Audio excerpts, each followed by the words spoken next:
I still remember the exact color of her dress that night, a soft lavender that used to be my favorite on her.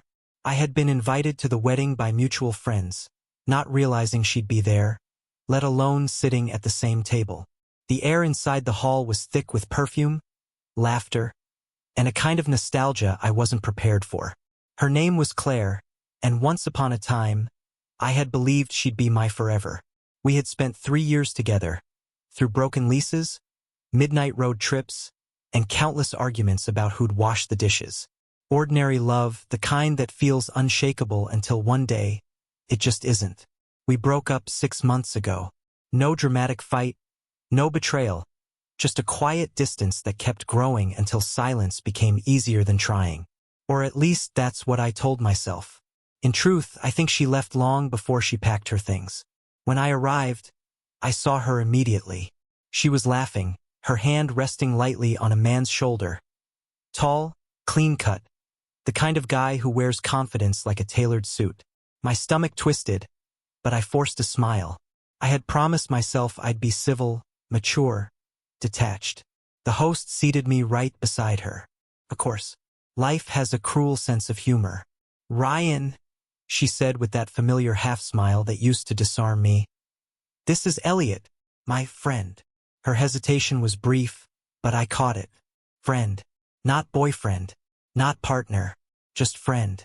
Elliot extended his hand, polite but curious. "Nice to meet you, man." Claire's told me. "Well, not much, actually." I chuckled, taking a slow sip of my drink. "That's okay. I'm just an ex." The table went silent for half a beat. The woman across from us coughed, pretending to scroll through her phone. Claire's face flushed a delicate shade of crimson. Elliot just blinked, then laughed awkwardly. "Well, that's honest," he said. "I try to be," I replied, smiling the kind of smile that says I know more than I should, and I'm fine with it. The rest of dinner unfolded in slow motion. Between the clinking of glasses and the rhythm of wedding speeches, I watched her. She looked happy, or maybe she just looked practiced at pretending. The small gestures were the same. The way she tucked her hair behind her ear when nervous. The way she avoided my eyes when the music turned slow. Memories came uninvited. Our first wedding together 2 years ago. She had worn red then, and I remember whispering in her ear that she'd look even better in white. She'd squeezed my hand and said, "Then don't mess this up." I did. Or maybe we both did. At one point, I excused myself and stepped outside for air. The night was cool, the scent of rain mixing with champagne and regret. From inside, I could hear the faint pulse of music. A love song, of course. They always play love songs at weddings, even when half the room is filled with people who no longer believe in them. Still escaping crowds? Her voice came from behind me. I turned to find Claire standing in the doorway, arms crossed, eyes uncertain. "Still avoiding the truth?" I asked gently. She frowned. "What's that supposed to mean?" "You introducing me as just a friend," I said. "You didn't need to downplay it. We shared years, Claire. That doesn't vanish because you're trying to look composed in front of your new guy." She sighed, stepping closer. "It wasn't like that. I just didn't want it to be awkward." It already was. We stood there in silence, the way people do when the past still echoes too loudly. Then she said something I didn't expect. "I didn't know you'd come." "I almost didn't," I replied. "But I figured if I could sit through our breakup, I could survive a wedding." A flicker of guilt crossed her face. "You make it sound like I abandoned you. Didn't you?" She looked away, her voice barely above the hum of the night. "You stopped fighting for us. I thought you were done." I wanted to tell her she was wrong, that I had waited, hoping she'd come back. But the truth was, I had stopped fighting. Not because I didn't love her, but because I was tired of loving alone. Inside, the DJ called everyone for the first dance. Claire glanced back at the glowing hall, then at me. For a brief second, her hand twitched like she wanted to reach out. Then she didn't. "Good to see you, Ryan," she said softly. "You look well." "You too," I lied. She turned and walked back inside, her silhouette swallowed by the golden light. I stayed where I was, watching her vanish into a world I no longer belonged to. But the night wasn't done with us yet. I didn't go back inside right away. I stayed by the fountain near the parking lot, listening to the laughter spilling from the ballroom. I could see her through the glass, sitting next to Elliot, smiling when he leaned close. From the outside, it looked perfect. A clean chapter, a woman who had moved on. I almost convinced myself to leave. Then I saw her eyes flick toward the window. For a brief moment, our gazes met across the distance. Her smile faltered. That was all it took for the memories to rush back like an uninvited tide. We had been each other's first real heartbreak. That's the thing no one tells you. Your first real heartbreak doesn't end with anger. It ends with quiet understanding that something once extraordinary just couldn't survive ordinary life. I walked back in. The band had started a slow, nostalgic tune, one I knew she loved. Couples swayed under golden lights, and I found my seat again, pretending not to notice how Elliot's arm rested casually around her chair. When she excused herself to the bar, I followed. Not intentionally, at least that's what I told myself. She ordered a drink, fingers tapping against the counter. "You shouldn't have said that," she said without turning. "Said what?"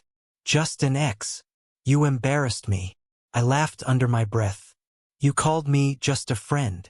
I thought I was playing along." She turned then, eyes sharp but glistening. "You know what I meant." "Yeah," I said quietly. "I just don't think you know what I felt."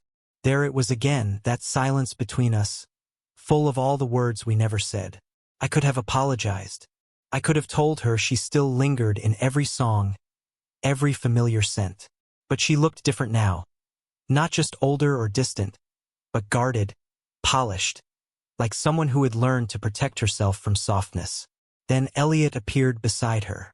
"Hey," he said, wrapping an arm around her waist. "Everything good here?" "Perfect," she said quickly. I nodded, smiling politely. "Just catching up." He grinned. "So you two used to date, huh? Claire mentioned it earlier." "Yeah," I replied, meeting his gaze. "A long time ago. We were kids who thought love was simple." He chuckled, oblivious to the tension. "Guess that's how it always starts." Claire's fingers tightened around her glass. I watched her struggle between irritation and guilt, and suddenly, I didn't feel angry anymore. Just done. I lifted my drink slightly. "To the past," I said. "To moving on," Elliot added cheerfully. Claire didn't say anything. She just stared into her glass as if searching for a reflection she could recognize. Later that night, when the music shifted to something louder, I finally decided to leave. No goodbyes, no lingering glances. I walked out into the cool night, keys in hand, heart strangely lighter. But as I reached my car, I heard footsteps behind me. Ryan. She stood there, shoes in her hand, hair slightly undone from dancing. For a second, she looked like the woman I used to know, imperfect and real. "You really were something," she said softly. "Were," I teased, though my voice cracked a little. She smiled faintly. "Still are. I just didn't know how to make us work." "I know," I said. "Neither did I." She looked down, then met my eyes. "I didn't call you a friend because I don't care. I said it because I didn't know how to explain what you were. You're not just anything." For a heartbeat, I almost reached for her hand. But then the ballroom doors opened behind her, and Elliot's voice called out, searching for her. She stepped back. "Good night, Ryan." "Goodbye, Claire."